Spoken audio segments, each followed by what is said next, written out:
It doesn't really matter what is being talked about. We just focus on ourselves.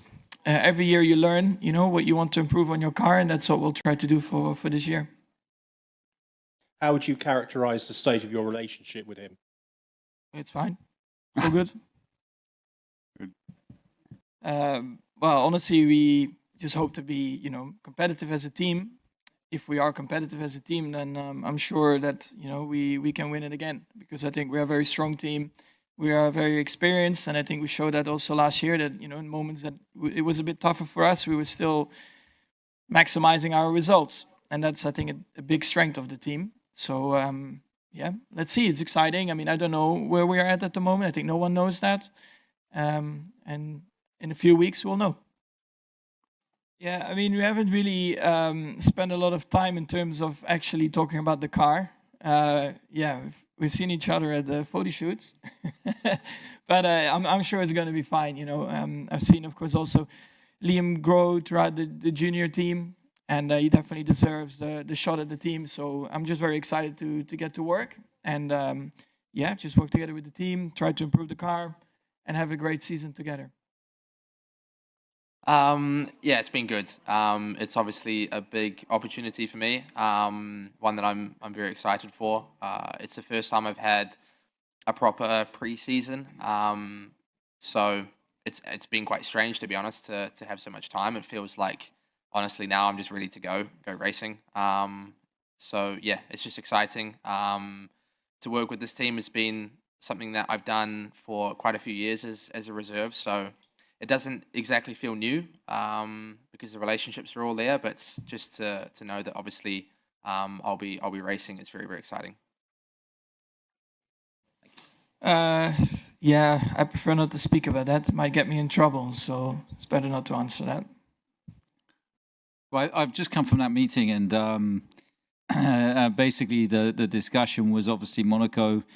You can't change the layout of the circuit, and of course, as we've seen previously, particularly with these cars as big as they are now, that the race is very much dictated by the Saturday. So, and what we saw last year was, if you get a red flag early on and everybody just puts another tire on, then it's very static. So stating that you have to use potentially all three compounds brings in another element. So it becomes a two-stop race, and should it rain as well, there would also be a mandatory two-stop. So it's unique to that race, and it's really due to the nature of the circuit. Better for you is more comfortable, or no? You feel that Red Bull would be the champion? Fit in where obviously Sergio left in the winter. Yeah, I mean, we haven't really. Front and yeah, could it be one of the best F1 seasons in recent memory? I mean, it would be nice, but it's impossible to answer right now, right? I mean, I have not driven my car. Today, we're examining a multifaceted story.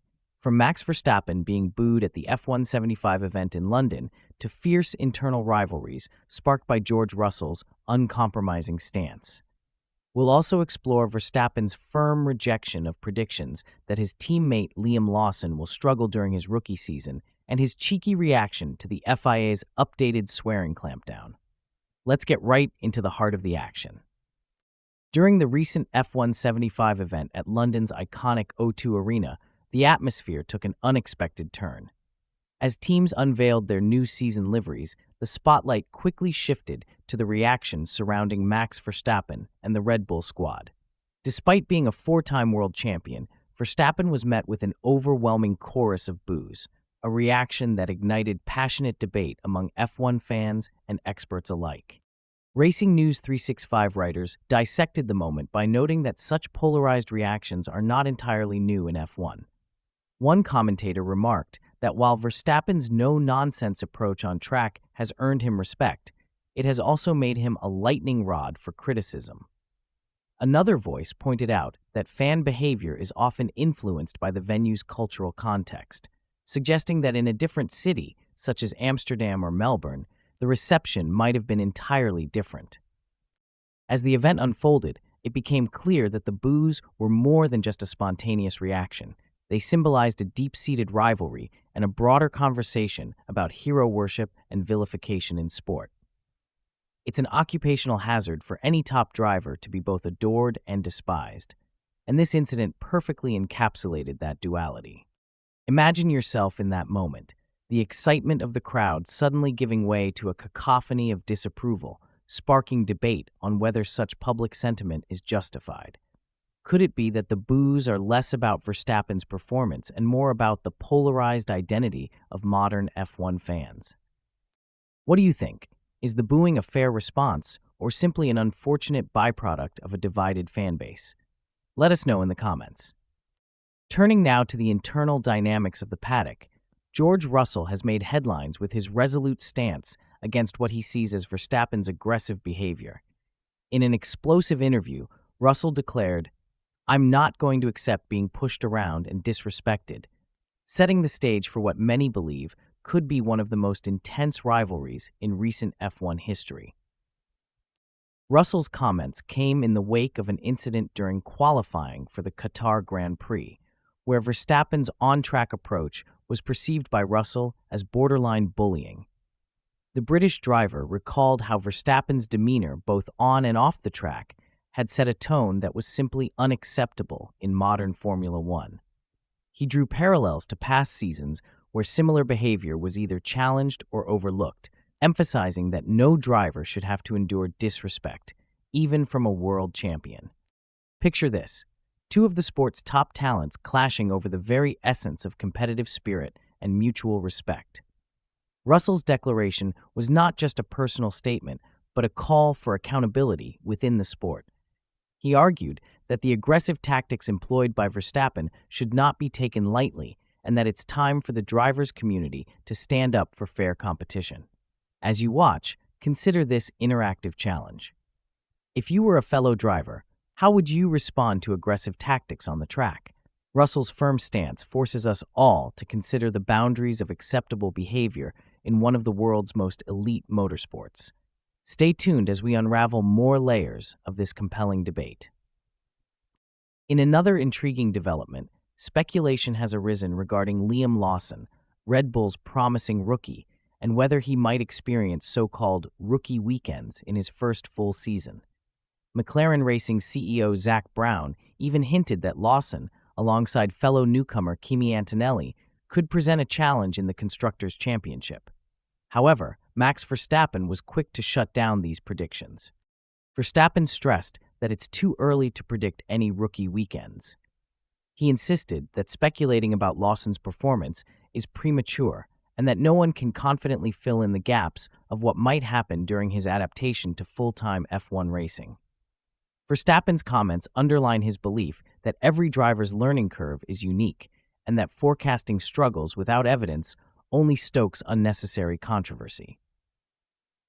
Imagine being at the start of your career and having every misstep scrutinized as a rookie mistake. Verstappen's defense of Lawson isn't just about protecting his teammate, it's a broader statement against overhyping potential weaknesses before they even materialize. Verstappen's stance is clear: let the racing speak for itself. His words remind us that in Formula One, performance is proven on the track, not in speculative press conferences. Lastly, we turn to an off-track controversy that highlights Verstappen's personality and the evolving regulatory environment in Formula One. With the FIA's updated swearing clampdown in full effect, threatening fines, point deductions, and even suspensions, drivers are walking a tightrope when it comes to their language. In a recent press interaction, Verstappen responded with a cheeky nonchalance. "Yeah, I prefer not to speak about that. It might get me in trouble." This response not only downplays the risk of harsher penalties, but also injects a bit of humor into a serious regulatory update. Verstappen went on to remark that he'd rather spend his money on practical priorities, like fresh paint for a nursery, than on potential fines for swearing. His lighthearted dismissal echoes back to a previous incident when he was fined for calling his car fucked. As you watch this segment, think about the balance between discipline and authenticity. Can a driver's fiery language be part of what makes them human and relatable, or does it undermine the sport's image? Verstappen's response is a reminder that while rules are essential, sometimes a little cheeky defiance can spark an important conversation. Let us know in the comments. Do you agree with the FIA's approach, or do you think there should be more room for colorful expression on the track? We hope this breakdown has given you a clearer picture of the evolving narrative in F1. If you enjoyed our in-depth analysis, please subscribe to our channel and like the video. Your support helps us bring you more accurate, timely insights into the world of Formula One.